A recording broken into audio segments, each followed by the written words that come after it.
Welcome back to RoadWorthy Drive with Ken Chester. Hold on. It doesn't help if you don't start the other computer. Yeah, that's a problem. Sorry, my bad. Yeah. See what happens? Here we go.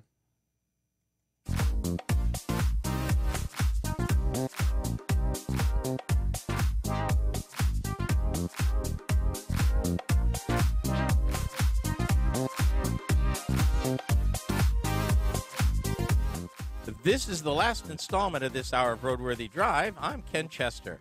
Now, during this hour, I've been talking about the different aspects of the electric car.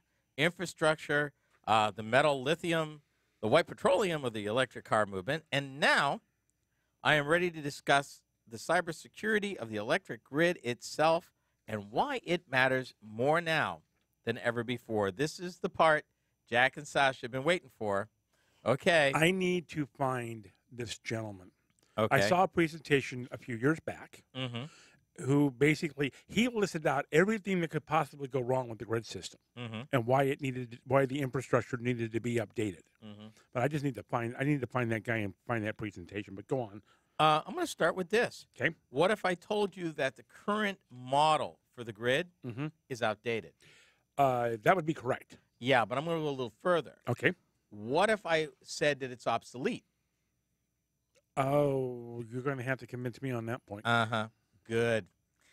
And I want to take you back to something we reported on, kind of not quite in the weeds, but near the weeds, maybe a few months back. Okay.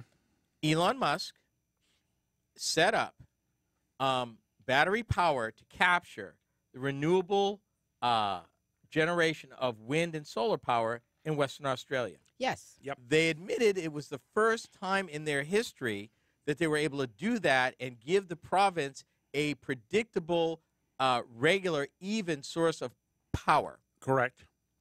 What if the group of vehicles, as they grow, could be a source of power to the grid? We've talked about that before, yeah. Well, let's go one step further. Okay. BMW and Pacific Gas and Electric actually did a test a couple of years ago. Now, for those of you that don't know, PG&E, Pacific Electric and Gas. Gas and Electric, I'm sorry. California. In California. Go ahead. They did a test where they were able, they set it up where 100 owners of BMW i3 cars in the San Francisco area could be put together with minimum disruption to each owner to provide base power as needed to the grid. And I'm talking 100 kilowatts of power. Okay. That they did it over 18 months. That, and we talked about this too, that the algorithms in electric battery storage can be worked so that actually drawing down power actually preserves the battery and extends its life. Okay, and we've talked about that before.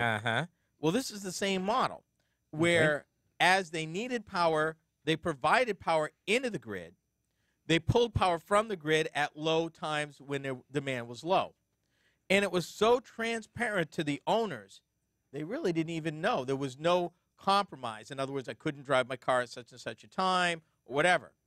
As they needed it, and I want to say, and I got to see if I can find it right quick in my notes, but they did it a number of times over this 18 months, and it was transparent to the owners. Okay, would you please define what that transparent term means in this case? It means that the power was provided with no degradation in the availability, drivability, or range of each of those cars. Okay.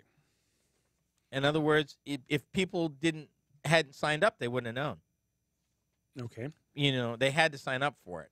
Now, I'm trying to back up, and I'm looking for this because it was really awesome and what they talked about in terms of this test. And I cannot find it, that figure, story of my life, but we'll see. But there are other states. Well, I can't find what I really was looking for because I probably shuffled the paper somewhere. And that's unfortunate because it was really, really awesome. Make yourself a note. I will make myself a note. Find it for next week, and we'll talk about it in parts then. But what I will talk about is the electric grid, and really the electric grid as we know it. Its major point of contention is because so much of it now is exposed to the internet and third-party maintenance and applications and monitoring applications. Well, and not only that too, but it's so intertwined that if one part of it goes down, it can take more parts of it down too. Mm-hmm. So there's a lot of conversation about cybersecurity. Mm-hmm. Now, in New Jersey, the utilities are required to develop programs and procedures to identify and mitigate cyber risks, importing incidents and suspicious activity, create incident response and recovery plans, as well as providing training programs. There are other states, Idaho, North Dakota, Rhode Island, Virginia, and Texas, which has established state-specific efforts to assess cybersecurity infrastructure, recommend ways to enhance the resiliency of government operations, and to grow their cybersecurity industry and workforce. So what the argument is that the writer of this is really purporting that this type of thing needs to happen at a state level as opposed to a federal level. Yeah, and I can see that. What I'm taking to the next step is they're talking about having a backup source, and I was talking about this BMW and Pacific Gas and Electric example as a way that you can create a microgrid within a community, within a neighborhood that does have anything to do with the existing grid. In fact, during power outages, this mini grid, this mini cluster could provide a way to recharge electric cars, provide power for this neighborhood, you know, until such a time when the power was available on the grid. So I'm saying there are other ways available today and that they're being looked at that do not require dependency, complete dependency on the grid as we know it. And that there's a microgrid movement afoot around the country, both for backup for electric cars as well as a different power source to help mitigate spikes and valleys in demand. Okay, and you and I had talked about that. We've talked here about this before, about having these little microgrids around. So there's a lot of that happening. So while the grid itself, as we know it, is aging and needs updating, and will probably take a federal effort, at the local level, there's a growing group of organizations and people at work looking for ways to mitigate risks being plugged into the grid, both for electric cars in particular and for electric power in general. And that, in fact, the growth of electric vehicles may, in fact, hold the answer, maybe household by household and neighborhood by neighborhood. So food for thought there. That about does it as we wrap up another hour of RoadWorthy Drive. Glad you could come along for the ride. On behalf of myself and the RoadWorthy Drive crew, thanks for listening. You have been tuned to RoadWorthy Drive with Ken Chester.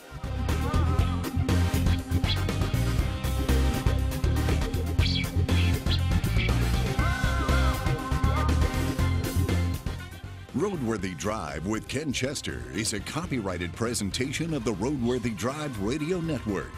Any rebroadcast, retransmission, or any other use is prohibited without the written consent of the Motor News Media Corporation.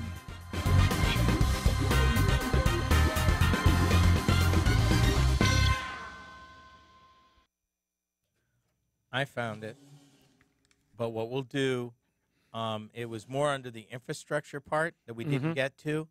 I will plan a segment next week to where we will talk about this because it's still that important. We really didn't get to the meat of what I want to talk about. Okay. Can we also incorporate the wireless charging?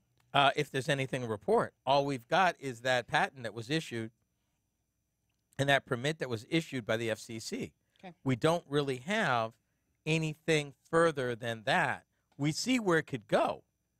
But right now, we don't have anybody that's saying, hey, we're out there doing this. Now, if you find it, we can do it. So that about wraps it up, folks. Thank you for tuning into this abbreviated fourth segment And sorry that we had to interrupt like that. But tune in next week. We'll be glad to have you with us. On behalf of Jack, Sasha, myself, thanks for watching. See you later. Bye.